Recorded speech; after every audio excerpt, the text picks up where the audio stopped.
Ya estamos listos, doctora Pastor de Bueno, Peiroti, para iniciar. bueno, buenas tardes a todos. Hoy, por ausencia del señor director, doctor José Palazzo, en mi carácter de vicedirectora me toca presidir la sesión donde hoy va a disertar la profesora Fabiana Siaca sobre el tema retos y desafíos en los mecanismos actuales de resolución de controversias en contrataciones públicas en Argentina. Bueno, la doctora Fabiana Siaca es abogada con título emitido en la Universidad Nacional de Córdoba, es magíster y postmagíster en Derecho Administrativo por la Universidad Austral, es diplomada en Contrato del Estado en Infraestructura Pública y actualmente cursa la especialidad en Contrataciones Públicas. Ambas titulaciones también por la Universidad Austral. Es especialista en Derecho Judicial y de la Judicatura por la Universidad Católica de Córdoba. Es diplomada en Procesos Constitucionales y en Género,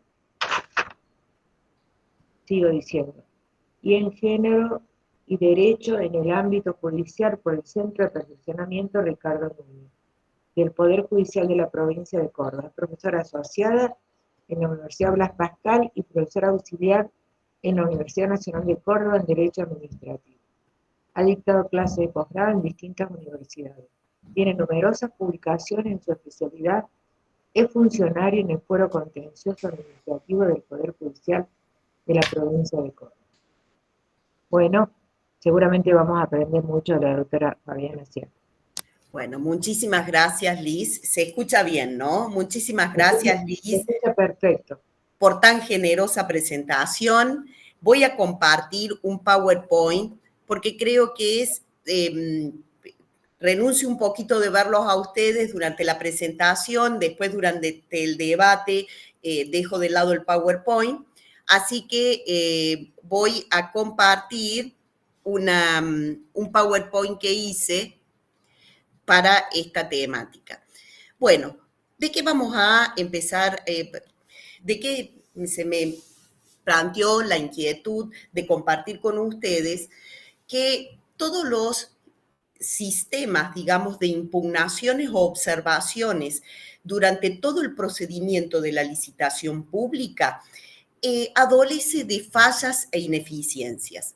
Miren, si vamos a ver los problemas que tienen los sistemas de impugnaciones u observaciones en toda la vida de la contratación pública, tenemos que en un primer momento, en la etapa previa al procedimiento, una etapa donde cuáles son las actitudes que tratan de evitarse, que haya desfasajes tales como direccionamiento de los pliegos. Recuerden ustedes que el artículo 18, por ejemplo, del decreto 1023, sanciona con la revocación del procedimiento de licitación, donde se incorporen cláusulas que pueden ser cumplidos por un solo oferente.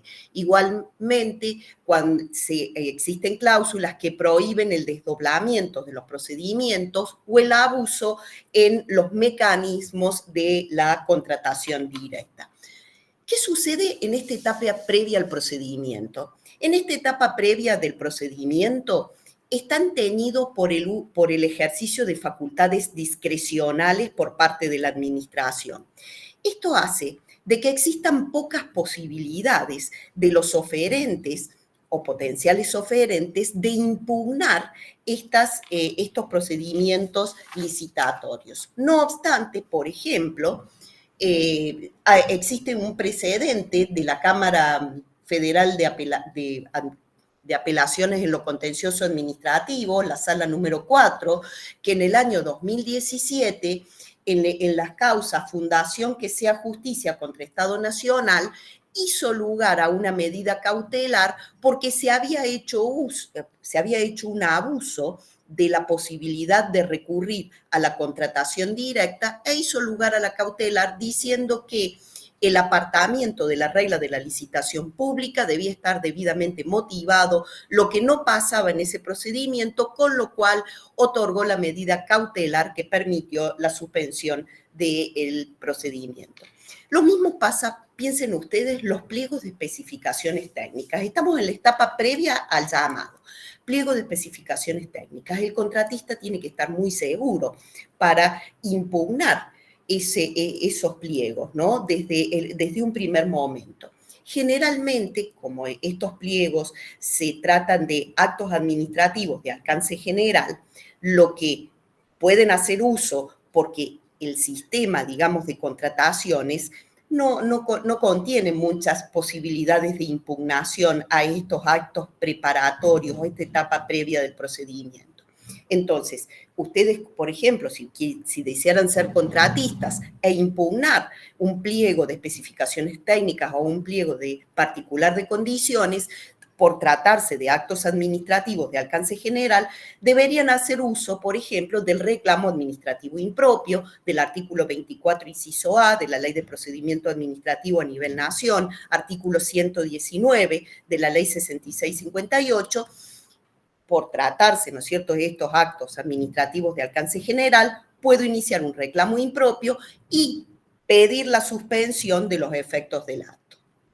Bien, ¿qué otra figura podrían recurrir en el caso de esta etapa previa del procedimiento? Si ustedes quisieran de alguna manera detener una contratación que consideran injusta, podrían también recurrir a la figura del amparo.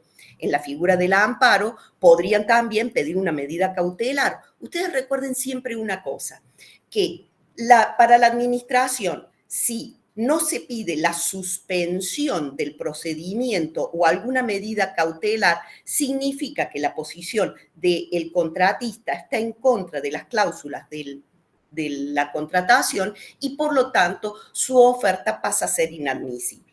¿Qué les pasa a ustedes si recurren en esta etapa previa al procedimiento a la figura del amparo? Generalmente la figura del amparo se utiliza para aquellos procesos donde no exista mucha complejidad, es decir, no se necesita no pueda valerse de gran cantidad de debate y de prueba. Por lo tanto, generalmente en contrataciones de complejidad la figura del amparo no les va a tampoco les podría servir mucho, y además que siempre van a tener la limitación en el amparo del plazo de caducidad de los 15 días establecidos en el artículo 2 de la Ley Nacional de Amparo. Bien, entonces,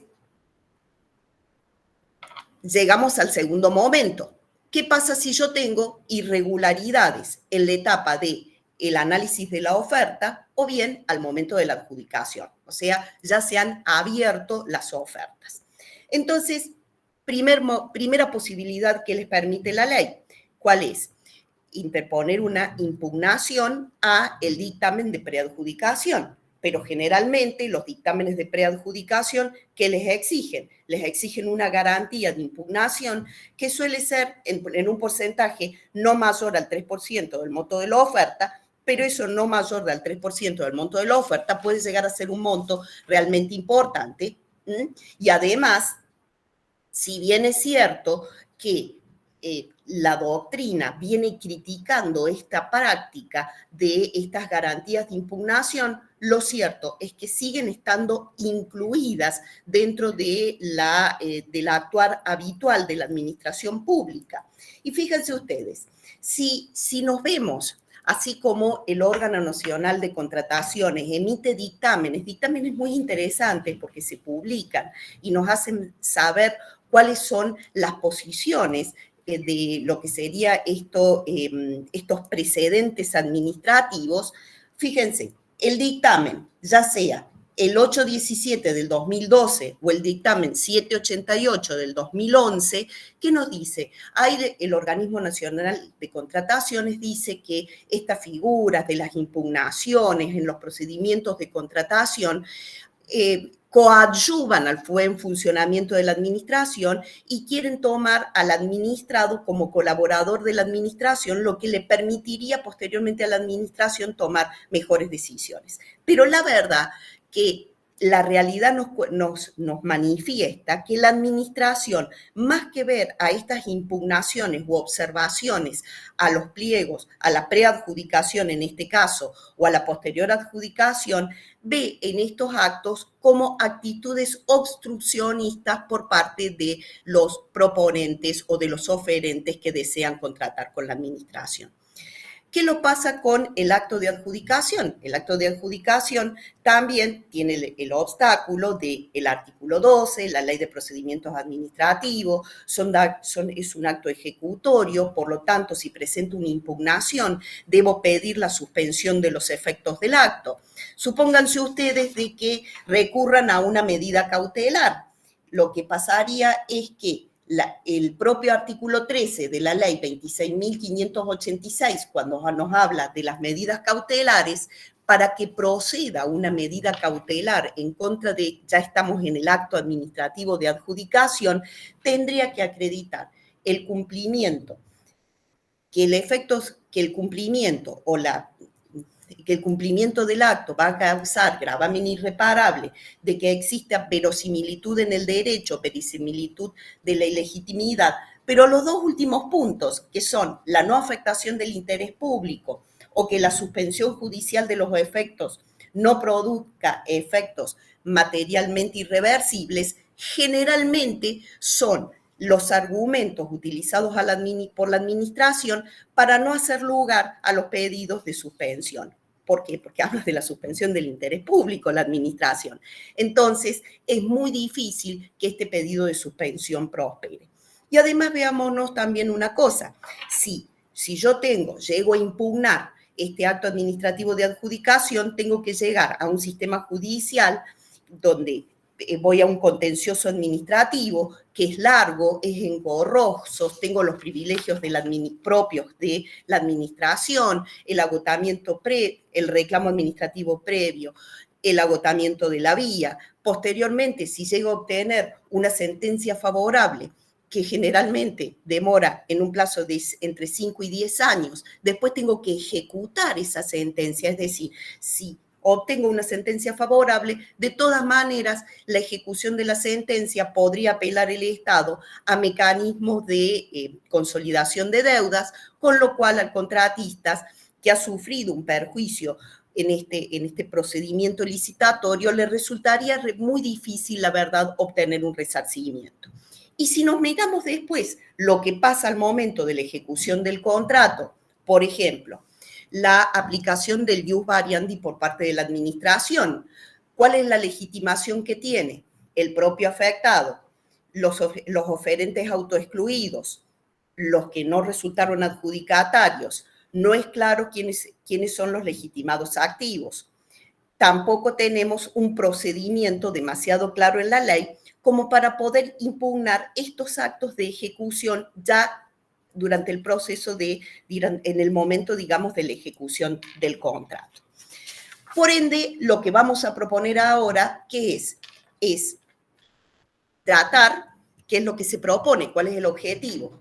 Que ante las discrepancias o divergencias que puedan suscitarse entre los interesados y los órganos contratantes durante toda la vida de la contratación, antes del llamado, durante el procedimiento licitatorio y la posterior ejecución del contrato, esas divergencias que se suscitan sean resueltos por órganos que sean independientes, imparciales. Es decir, proponemos de que haya un contralor específico de la contratación que se justifica. ¿Por qué tiene que haber un contralor específico para esta temática de la contratación pública? Se justifica en los principios propios de la contratación pública, establecidos en el artículo 3, por ejemplo, del decreto 1023, y la satisfacción oportuna de las necesidades públicas.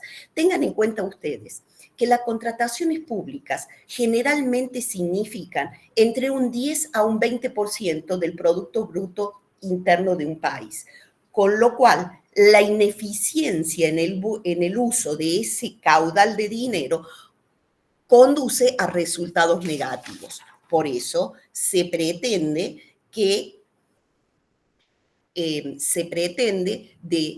instaurar la figura de tribunales administrativos de la contratación pública que puedan, de una manera independiente e imparcial, ¿independiente e imparcial de quién?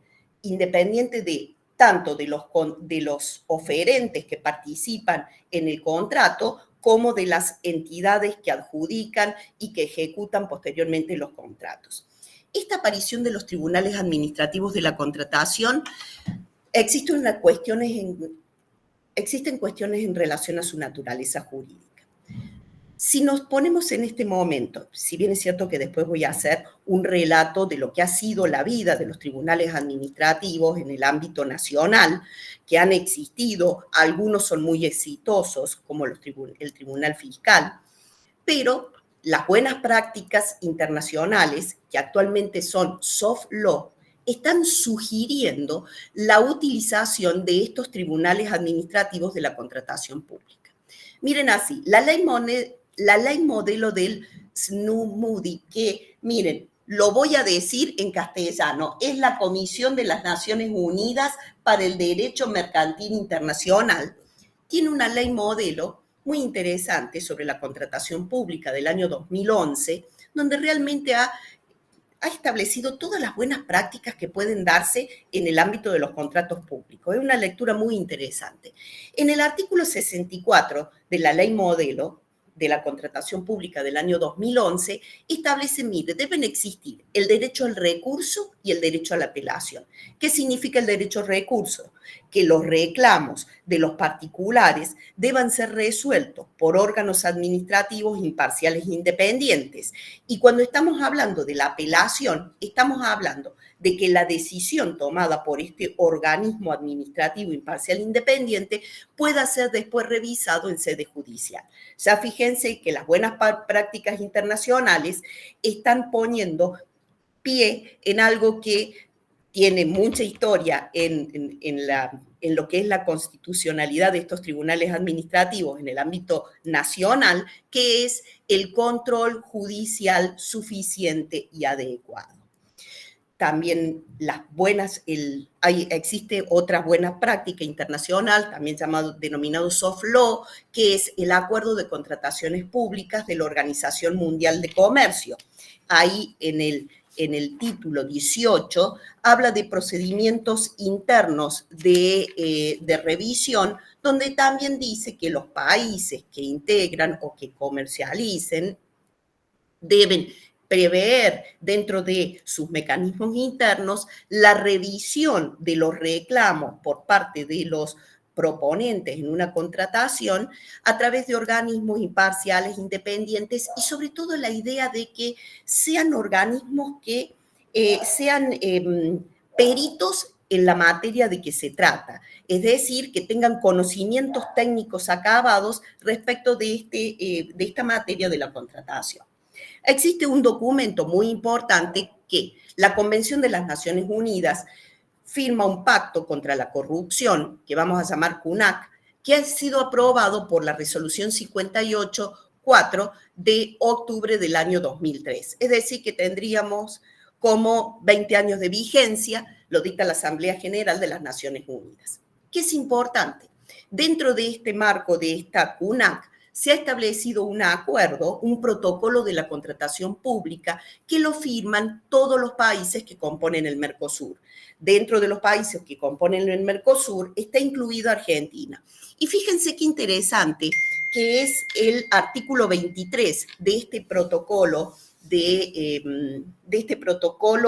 de contrataciones públicas del Mercosur, porque, mire, la verdad es que nos da una pauta muy clara de qué se les está exigiendo a los estados que pretendan contratar para la solución de las controversias que pueden acontecer en el ámbito de una contratación pública. Y fíjense, cada estado parte debe garantizar un procedimiento de revisión administrativo o judicial que sea oportuno, efectivo, transparente, no discriminatorio y de conformidad con el principio del debido proceso.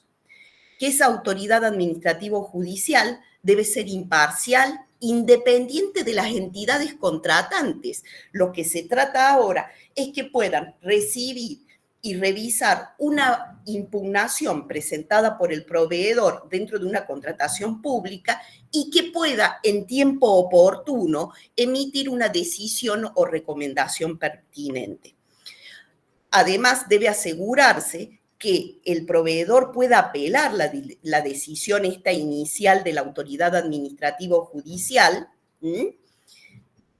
y, fíjense, debe dársele un plazo al proveedor, un plazo que se estipula en 7 días, es un plazo prudente para que presente una observación, una impugnación dentro del procedimiento y que, por otra parte, este tribunal administrativo debe entregar sin demoras y por escrito las decisiones relacionadas con la impugnación.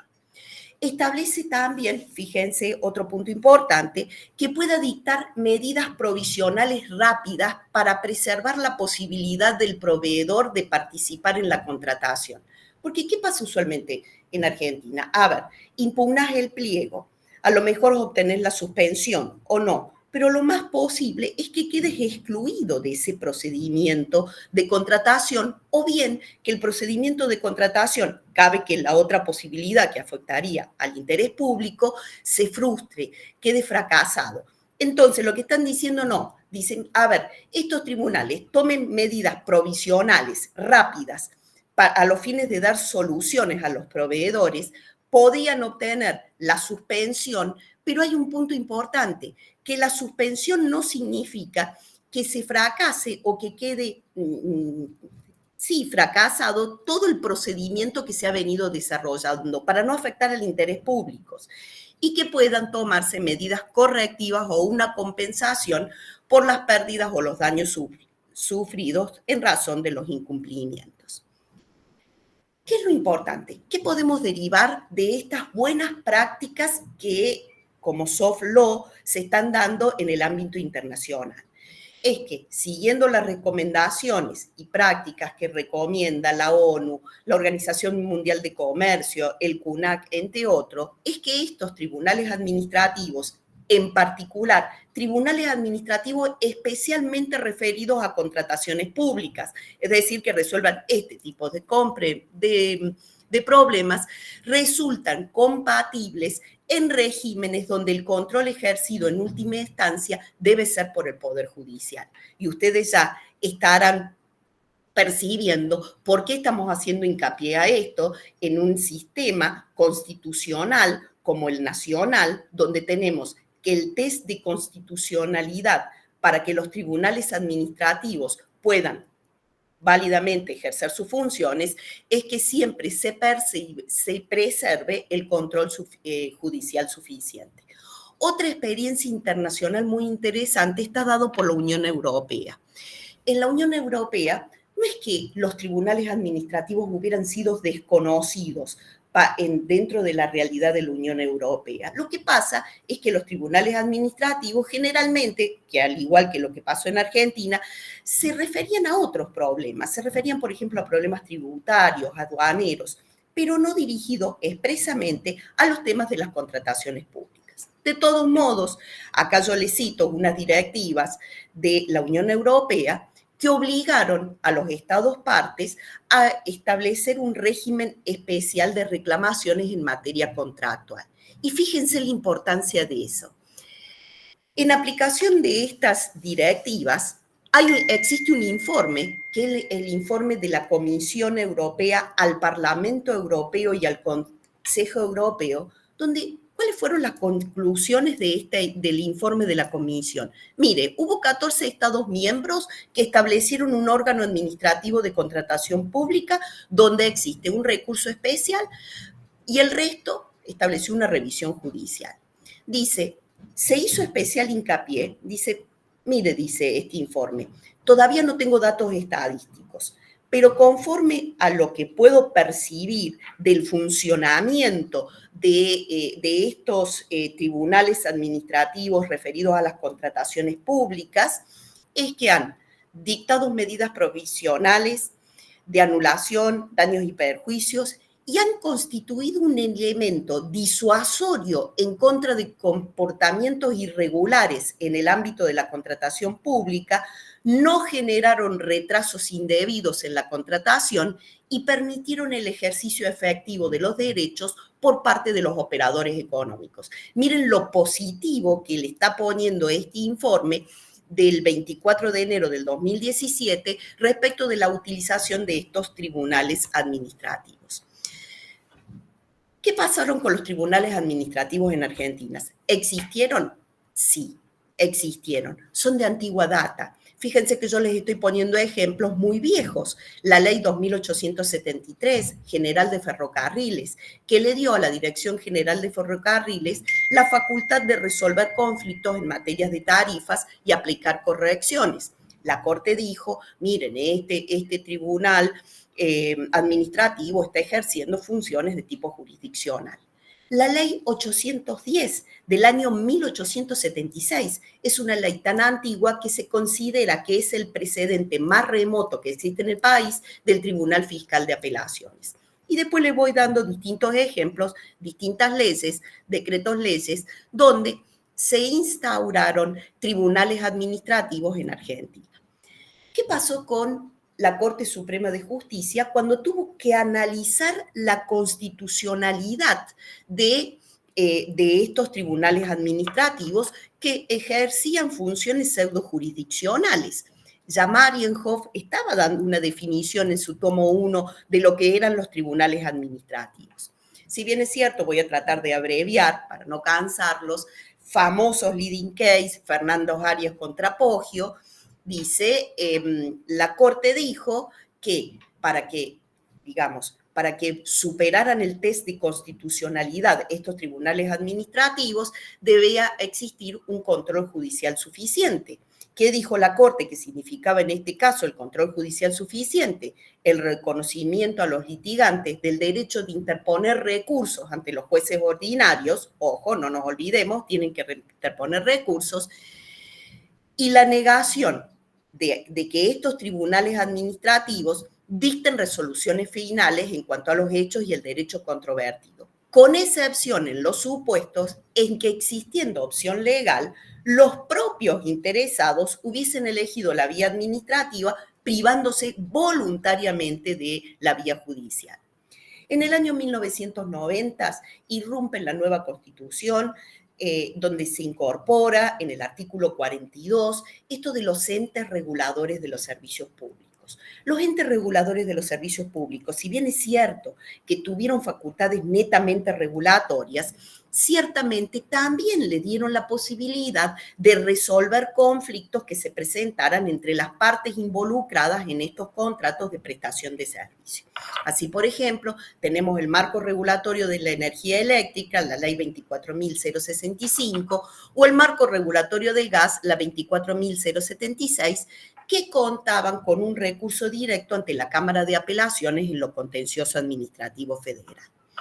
Muchos años más tarde, la Corte, y acá, por favor, he puesto en negrita lo que dijo la Corte en el año 2005, en el caso Ángel Estrada, porque creo que las pautas que dio en el leading case Ángel Estrada a la Corte para superar el test de constitucionalidad de los organismos administrativos dotados de jurisdicción son pautas que se deben aplicar directamente a estos tribunales administrativos de contrataciones públicas, ¿no? ¿Qué es lo que dijo la Corte? Primero, el organismo, este tribunal, debe ser creado por ley. Se debe asegurar, y esto es una cosa que venía haciendo hincapié desde el principio de mi exposición, la independencia y la imparcialidad. Estamos hablando de independencia e imparcialidad de ambas partes, contratantes y contratistas. Que el objetivo, y esto para mí es importantísimo, que el objetivo económico-político tenido en cuenta por el legislador para crearlo haya sido razonable. Es decir, hay que justificar por qué cree este tribunal. Exponer las razones económicas y políticas para la constitución de estos tribunales administrativos. Que la decisión esté sujeto al control judicial amplio y suficiente, esto ya lo vieja tradición en el derecho público local, y que se comiende el tratamiento de cuestiones exclusivamente regidas por el derecho público. Yo sé que todos ustedes son administrativistas que saben esta jurisprudencia, pero lo traigo a colación para justificar la constitucionalidad de estos tribunales administrativos. Posteriormente, la Corte habla del doble conforme en el caso Gandera, y donde dice que si se respetan los principios del legítimo las garantías del procedimiento instituidas en el artículo 18 de la Constitución Nacional o en el artículo 25.1 de la Convención Americana sobre Derechos Humanos, es indiferente a esos fines de si se necesita una doble instancia judicial de revisión. Hasta aquí lo que ha sido la jurisprudencia de la Corte. ¿Existen ejemplos de tribunales administrativos en Argentina exitosos? Sí, existen ejemplos de tribunales administrativos. Independientemente de lo que pueda decir del Tribunal Administrativo de la Navegación, lo cierto es que el Tribunal Fiscal de la Nación ha sido considerado como un verdadero tribunal administrativo por la estabilidad de sus miembros y su independencia, pese a que han sido designados por el Poder Ejecutivo, cuya competencia se extiende en términos generales a cuestiones vinculadas a la percepción de los tributos fiscales y aduaneros. En el tema de los contratos administrativos, ¿existieron precedentes de tribunales administrativos en la contratación? Sí. La vieja ley nacional, que todavía está vigente, ¿no? Pese de que se está discutiendo en el Congreso un proyecto de reforma de la ley de obra pública, lo cierto es que todavía está vigente la ley 13.064, que en su artículo 55 establecía que las partes podían someter sus controversias a un tribunal arbitral en única instancia. En el año 1947, por decreto ley, se creó el Tribunal Arbitral de Obras Públicas, que fue el TAOP. ¿Saben cuál fue el problema más grave que tuvo este Tribunal Arbitral de Obras Públicas? La naturaleza jurídica de sus decisiones. Porque, ¿qué pasó? Generalmente, este Tribunal Arbitral de la Obra Pública estaba constituido por contratistas por un lado y por la administración. Parece ser que en algún momento tomó decisiones que no le gustó mucho ni a uno ni a los otros y empezaron a decir que por tratarse de una decisión arbitral no debía estar sujeto a control judicial. Aquí se pidió los dictámenes de la Procuración del Tesoro de la Nación que expresamente dijeron que se trataba, este Tribunal Administrativo de Obra Pública era una comisión con sustancia administrativa que no actuaba en virtud de una cláusula arbitral. Por una cláusula arbitral las partes someten la definición de sus problemas a árbitros y posiblemente eso sea más difícil de llevar al control judicial. Pero la Procuración del Tesoro de la Nación decía, no, se trata de un régimen legal administrativo creado por el Poder Ejecutivo para el cumplimiento de sus funciones administrativas y por lo tanto el órgano asesor concluyó que sus decisorios no podían constituir per se cosa juzgada y se imponía la revisión de sus decisiones por el órgano judicial. ¿Qué pasó? En el año 2001 disolvieron los tribunales administrativos de obra pública que no existieron más en Argentina. Bueno, ¿cuáles son las conclusiones que pretendo discutir en esta tarde con ustedes? Es que esta temática, esta problemática que tiene el sistema actual de impugnaciones y observaciones a los actos del procedimiento contractual realmente tienen fallas. Y si tomamos en cuenta las sugerencias que nos dan las buenas prácticas del derecho internacional, como también las herramientas que nos ha dado el derecho público nacional, que ya se viene expidiendo respecto de esto, sería importante introducir un cambio en el diseño y el funcionamiento de las impugnaciones y observaciones de actos durante todo el procedimiento contractual. Selección, adjudicación y ejecución. Quede claro que es para todo. En este sentido, corresponde la creación de tribunales de contrataciones de Argentina, o TACA, independiente y especializado, que permita una tutela administrativa efectiva a los administrados interesados en participar de procedimientos contractuales. Y por el otro lado, que se garantice que esas decisiones están sometidas a un control judicial adecuado y suficiente. Deberá tenerse presente que estos tribunales administrativos de contrataciones son independientes de los órganos contratantes. Ojo acá, no significa duplicar la administración, sino transformarla, porque una de las más grandes observaciones que se le hace es el gasto que le implicaría a la administración crear otros nuevos organismos. Asimismo, convendría prever medidas provisionales rápidas para preservar la posibilidad del proveedor de participar en la compulsa, aunque impliquen la suspensión del proceso. Y finalmente, que se tomen medidas correctivas a ser dictadas por estos tribunales como compensaciones de los daños y perjuicios sufridos. Bueno, a ver, quiero volver en este momento a... acá está, quería volver a verlos a todos ustedes. Voy a detener la presentación, a ver si los puedo ver a todos. Bueno, ha sido la idea proponer estos tipos de tribunales administrativos que resuelvan conflictos en el ámbito de las contrataciones públicas. Y bueno, escucho opiniones, ¿qué les pareció? ¿Le parece que es plausible su aplicación en el ámbito nacional? Es la idea de la propuesta.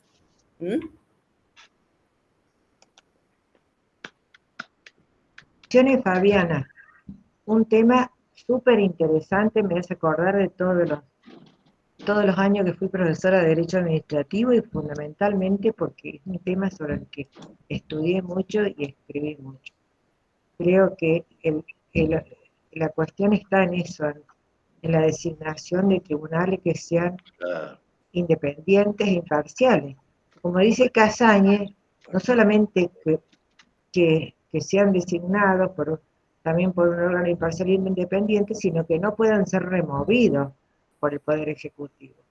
Lo que vemos es también como una captación que hay por parte de la administración, muchas veces de esos tribunales, en donde pasa a convertirse simplemente en donde aprueban todas las medidas que a lo mejor tiene la administración. Y solamente quiero decir una cosa, no es de contrataciones, pero a lo mejor el doctor Altamira se acuerda, yo no me acuerdo en qué año fue suprimido, porque en Córdoba hubo un tribunal fiscal que resolvía las cuestiones en materia de impuestos, un tribunal fiscal que se caracterizaba por su imparcialidad, que nosotros estudiábamos las resoluciones, realmente no tenía objeciones de parte de ninguna de las partes, pero fue eliminado por el Poder Ejecutivo. Así que, bueno, solamente eso y escuchamos todo lo que tengo que decir más interesante, todos los que están presentes. Bueno, muchísimas gracias, Liz, por el aporte. Veo que hay dos manos levantadas, tanto Sergio Carullo como Daniel Juez han levantado la mano. No sé, Liliana, si vos coordinás el debate, a quién le das primero la palabra. No sé quién levantó primero, no sé. Bueno. Yo le doy la palabra al doctor Juez primero. Bueno. Sí, pero una pregunta rápida. La primera pregunta mía que a mí me surge para este tipo de tribunal y por la característica de las contrataciones es si ese tribunal debe ser permanente o debe ser ajustado a la situación que se presente. No, yo creo que debe ser permanente. O sea, me estás preguntando, Daniel, si debe ser ad hoc para una situación en particular o si deben tener permanencia. No, yo creo que deben tener permanencia.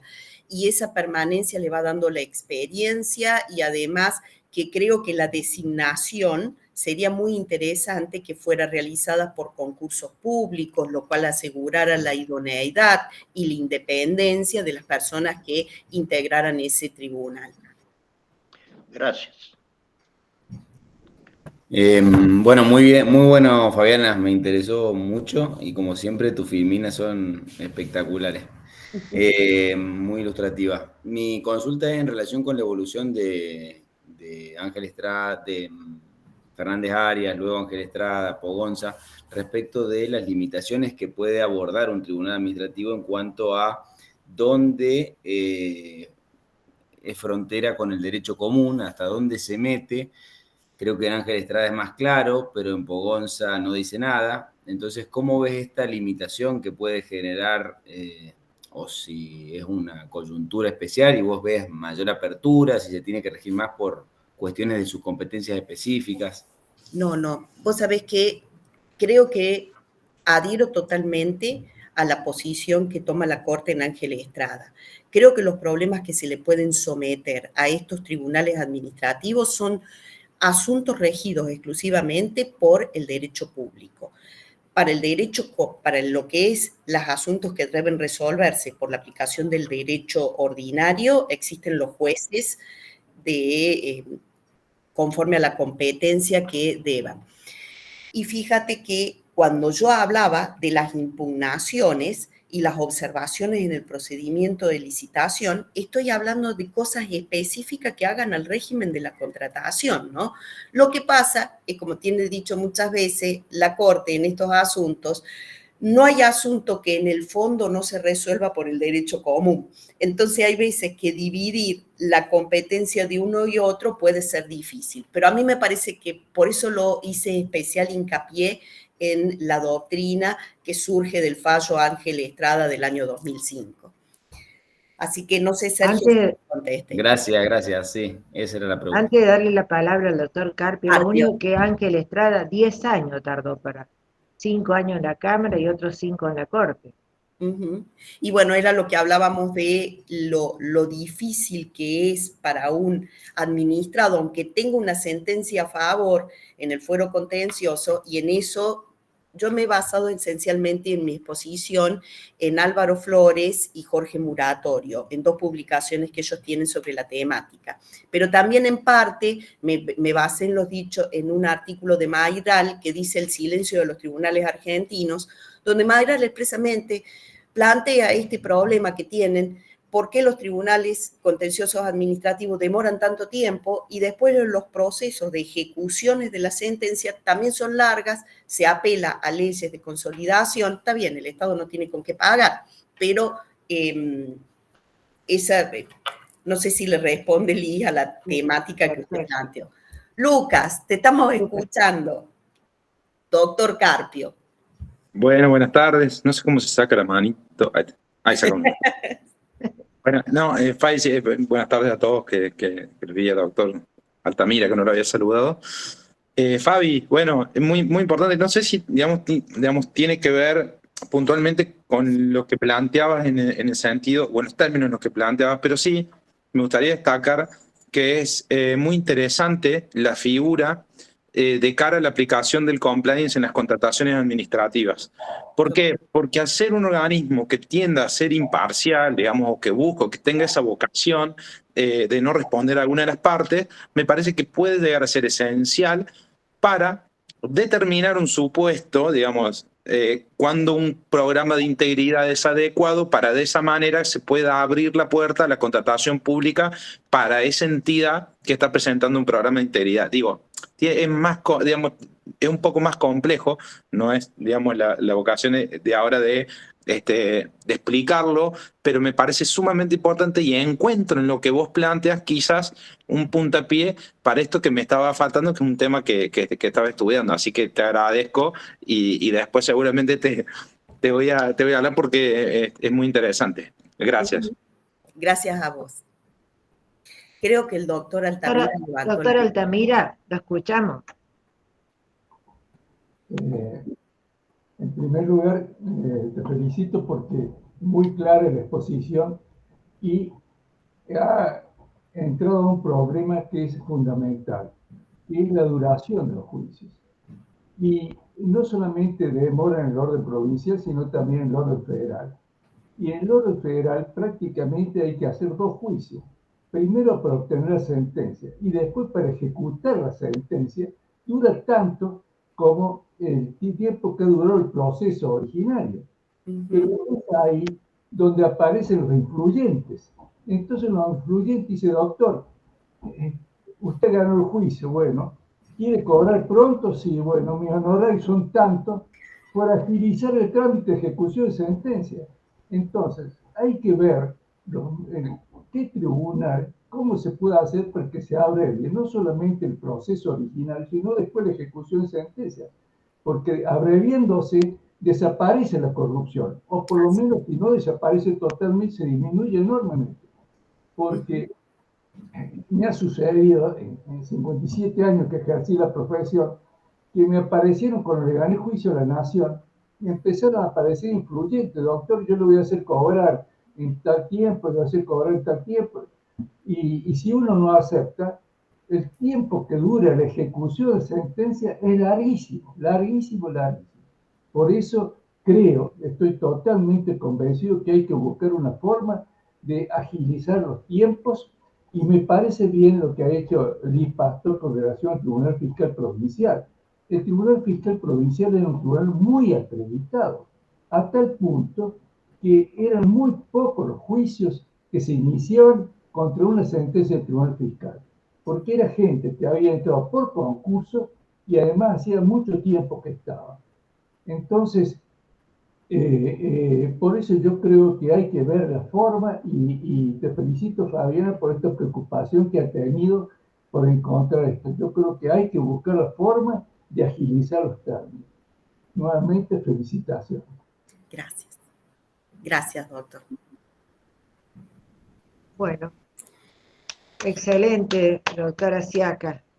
Bueno, vamos a cerrar la sesión. Excelente la exposición.